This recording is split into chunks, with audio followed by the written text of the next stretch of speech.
Hope you're all safe at your home. What are we going to do today? We're going to start a new chapter in political science, which is political parties. The last chapter of this textbook we have already done, that is Outcomes of Democracy.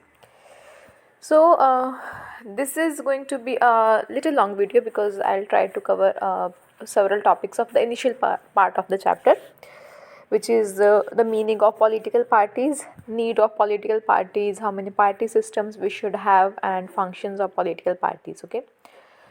So, start in this chapter we will be studying. Our focus of discussion would be on first we'll understand what is political party.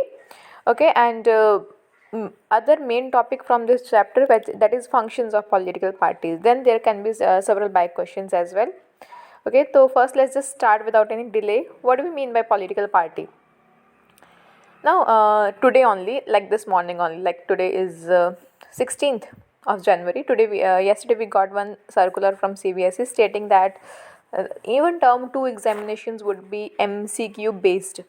Okay, so we don't know whether it will change, it will be subjective or it will remain objective only. But whatever it is, we'll have to be ready with both the kinds. But yes, more focus would be on MCQs based of questions. So we'll have to go through each and every minute detail, because anything from the chapter because MCQs are although they seem or they sound to be very easy, like MCQs we have to just choose the right answer, but yes, you have to be very sure about your answer. Okay, so we'll be seeing all the minute details, all the meanings, okay, from different perspectives, that how the questions can be asked in the MCQ forms. So stay focused, and also you can even underline in your textbooks when you are watching the video. I suggest to sit with the textbook. Okay, let's start. What is political party?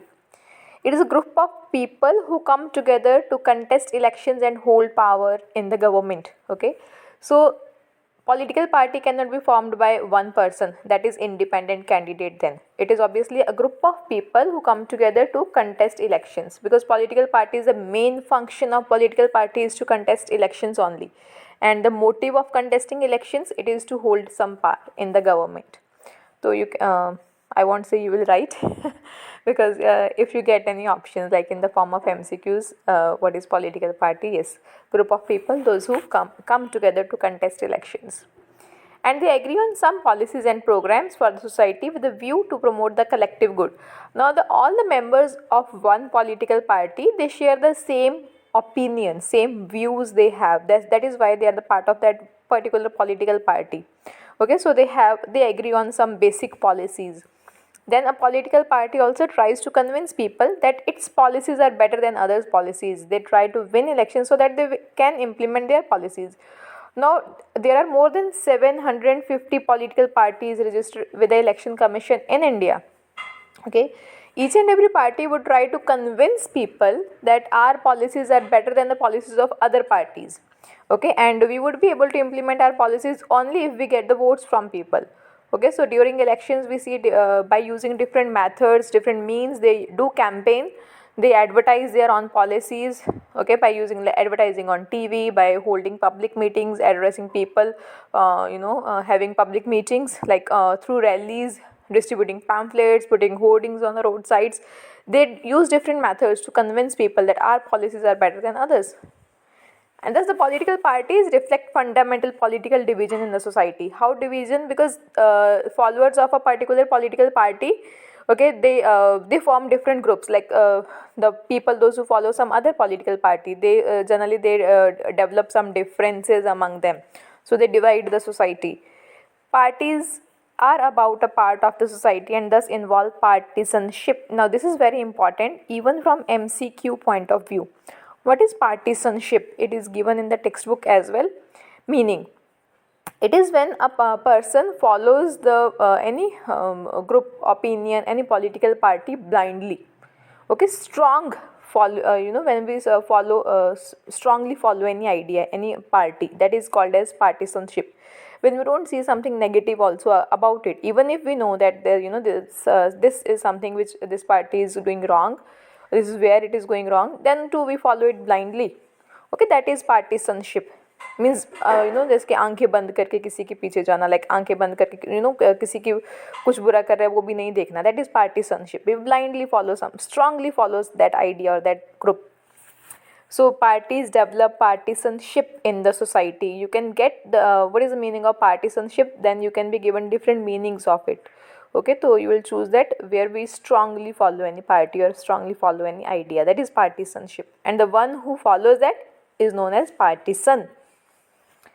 This party is known by which part it stands for, which policies it supports, and whose interest it upholds. Now, each and every political party, it stands for a particular group of the society, particular sections of the society. Like we'll be seeing in this chapter only, we'll be taking all 7 national parties one by one. Each and every party stands for a particular section of the society. Few stand for the minorities, few stand for the Dalits, few stand for they cannot openly say that we favor Hindus or Muslims, but we know, right? Different political parties, they favor different particular sections of the society, and their policies also favor those sections. Okay, and whose interest it upholds, we'll be seeing in the upcoming videos of the same chapter only. So hope you're clear with the meaning of political party. I won't say you should be able to write this answer, because as per now you will be getting MCQs, yes, again. But yes, if you're watching this video later, after once the COVID situation is over, then yes, you should know how to write the meaning of the political parties. All these points you can write as meaning. Now then, political parties also have, you can get a question of, even in MCQ form, that what are the main components of political parties? Components kya hain? The leaders, the active members, the followers. Followers, you all know, means we all people, those who vote the political parties. Leaders, those who contest elections. Active members, now these are the members, those who don't actually contest elections, but yes, they do arrange the public meetings.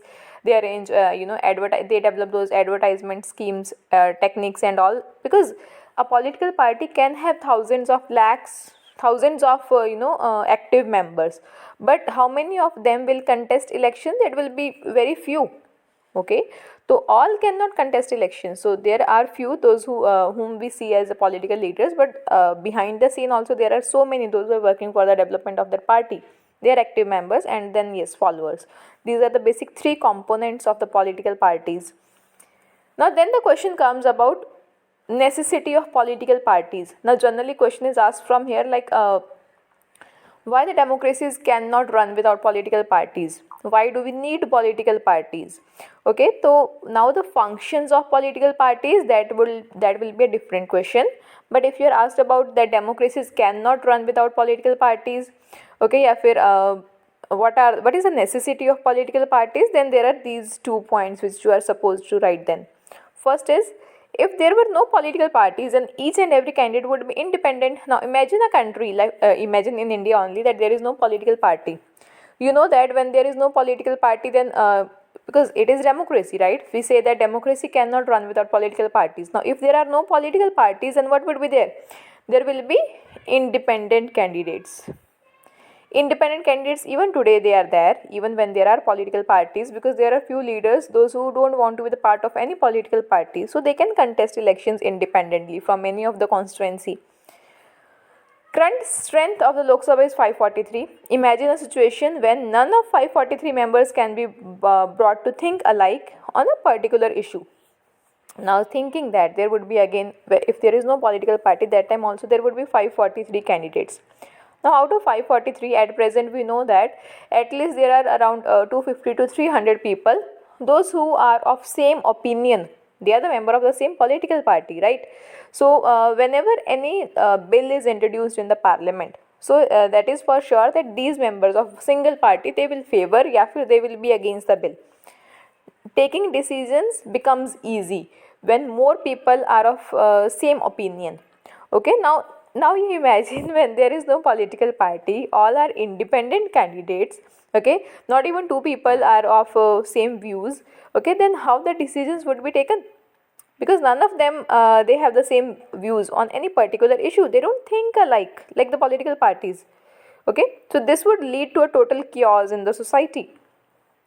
An independent candidate would always be more interested in the specific needs of his own constituency and would seldom think about larger interest of the nation, because independent candidate has won the elections from any particular constituency, and he or she is not the member of any larger group, because there is no political party whose part it is, he or she is.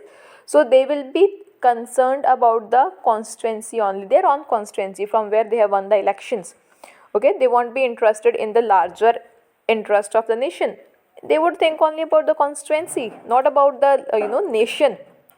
So such issues would be raised in the parliament which are related to their own constituency, their own area.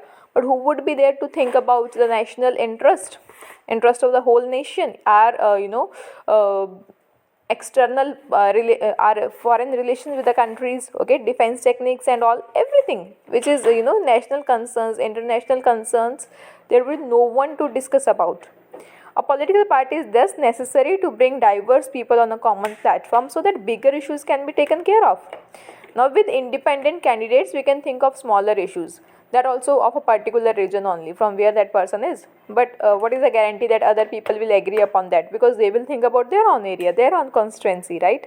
So it becomes very difficult in the absence of political parties to bring different people together on a particular issue. So first you can write this way, that why do we need political parties? Because independent candidates ke through we cannot imagine democracies to run properly. It will be whole chaos in the society. Then second, democracy which is being practiced all over the world is called representative form of democracy. Why representative form of democracy? Because we choose our representatives, they run the country, they administer on our behalf, or indirectly we only rule ourselves. Choosing our representatives. In this system, governance is done through people's representatives, because it is impossible for each citizen to directly participate in the governance. Now imagine that if we don't choose our representatives, if we want to directly rule us, okay, then what would happen?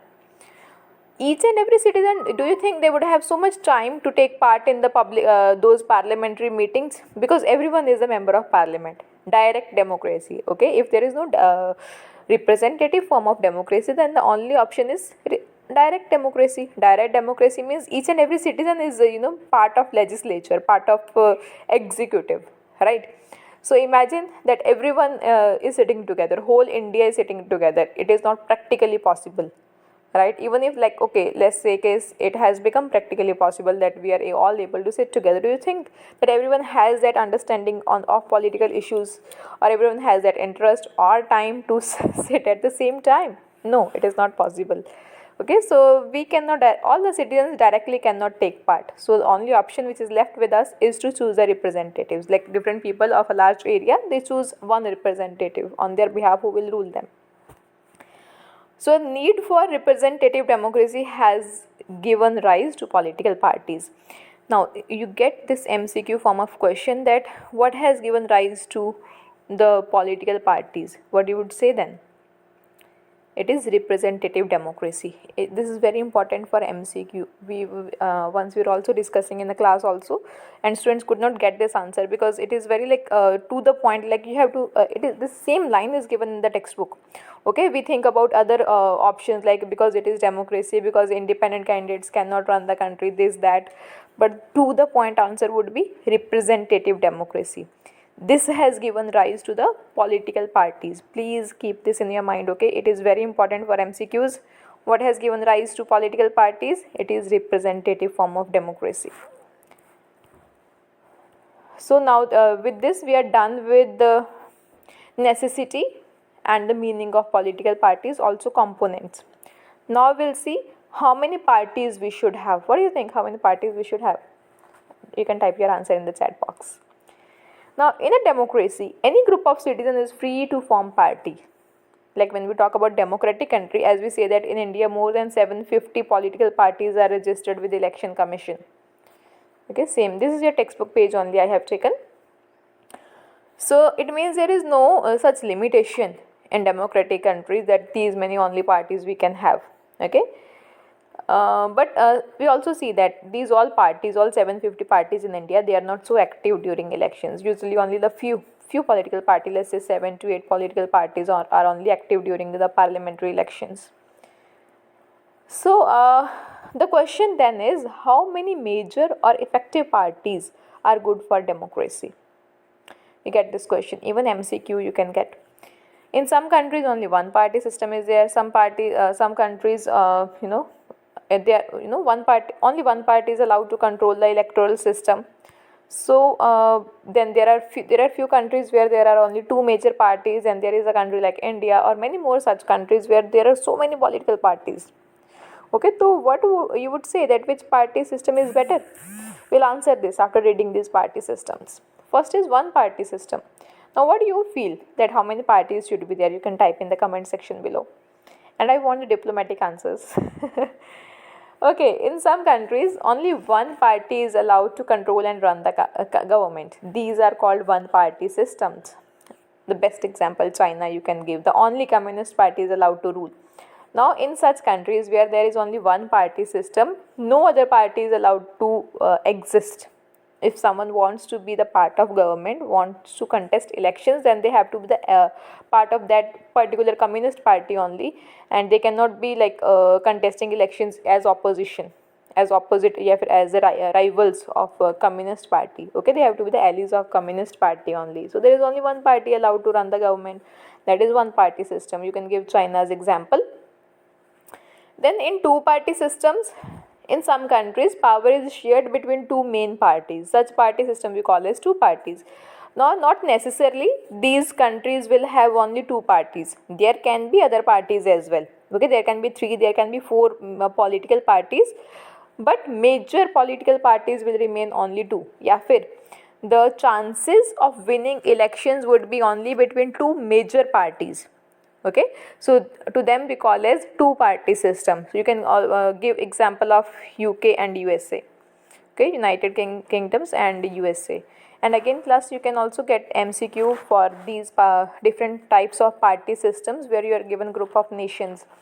Choose one party system states, every countries from the given groups or given points. You can be you should be aware about which countries have which party system.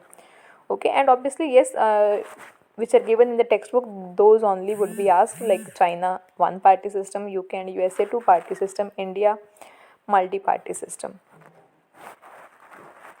So now the next is third party system is multi-party system. In several parties, where several parties compete for power and more than two parties have reasonable chance of winning elections. So and then we call it is a multi-party system. In India we have multi-party system. Now how it is different from two party system, because in two party system also more than two parties can exist. But वहाँ पे क्या था, that only two parties have the chances to win elections. Other parties they just they make win few seats, but there are never such chances that they would form government at center. But in multi-party system, this chance of winning elections, it is not only between two parties, but it is more than two parties, those who can win elections. Okay, so that's why we say it is a multi-party system. And there are several parties, those who exist at the same time or they contest elections. They are also major parties. India is the best example to give in this way. Since multi-party system tend to offer more choice to the voters, and it is often considered better than other party systems. Now coming back to the question which we raised in the before starting this topic, how many parties one country should have, you will always give the diplomatic answer. How? You will say that no party system is best for in all the countries in all the situations. Okay, now if India has multi-party system, it suits the country, because India is a very diverse country. We cannot imagine India having one party or two party, because two parties also won't be able to observe that diversity among them. Okay, so India needed a multi-party system, and it was not something we chose. That initial leaders are at August 19th of 15th August 1947. ऐसा नहीं था we got one MCQ question, how many parties India would like to have. Okay, India chose for multi-party system. No, it evolved with time. Okay, it depends on the history, the diversity found in the people. Okay, the divisions among people, it depends upon that, and it evolves, develop होता है वो system. We don't choose it. Okay, so you will say no party system is best for all the countries and in all the situations. One, if multi-party system suits India, we cannot say that it is best for China also. No, because the diversity among people, ethnicity ke basis pe, they have almost no diversity. Okay, and even if we see like a UK or a USA, etc., then they also don't have much diversity on the basis of ethnicity or religion, which India has. So two party system suits those countries. Okay, and also in all the times, no party system can be best for any country for all the times. At different point of times we may feel like no, this party system would be better. Like Germany under Hitler, that time it needed dictatorship, democracy could not survive there. Okay, so in all the times no party system can be chosen permanently, it will evolve with the time. But yes, when we compare different party system, then we say that multi-party system offers choice to voters. Because democracy के जब हम features read करते हैं, okay, then one of the feature is free and fair elections. Elections free और fair हो, और they should also offer choice to people. Otherwise there is no meaning of elections. There should be something to choose from. So that's why we say multi-party system is better than others, but it can also not be best for all the countries in all the times. Okay, this is how you give a diplomatic answer. Now on the basis of this only, which we have read different party systems, you can also get question about comparison between two parties or multi-party system, या फिर one party system or multi-party system. Obviously we will write the same points which we have seen as the meaning and examples. Okay, for two party system you would say voters get a simple choice, either this party or that party. But in multi-party system, voters are given multiple choices. The first difference. Then this provides more stable government, because there is no chance of coalition based government, Gadbandhan ki sarkar. No, one party gets a clear majority and then they form the government. So such governments are more stable. But in multi-party system, governments are not stable, because generally, because there are so many parties, the votes of the voters, they are divided among number of parties. So sometimes it becomes very difficult for one party to get clear majority. Then what happens? Coalition governments are formed. Gadbandhan की सरकारें बन जाती हैं, which are not much stable. Okay. So then another difference which you can say, two party systems are not as flexible because they have a more or less rigid set of opinions on every issue. They are not much flexible because only two parties fixed opinions about particular issues. But in multi-party system, it is more responsive to change or shift in public opinion, because there are so many parties. Okay, and they are in that competition that we have to convince people, we have to get the votes. So there is nothing like fixed.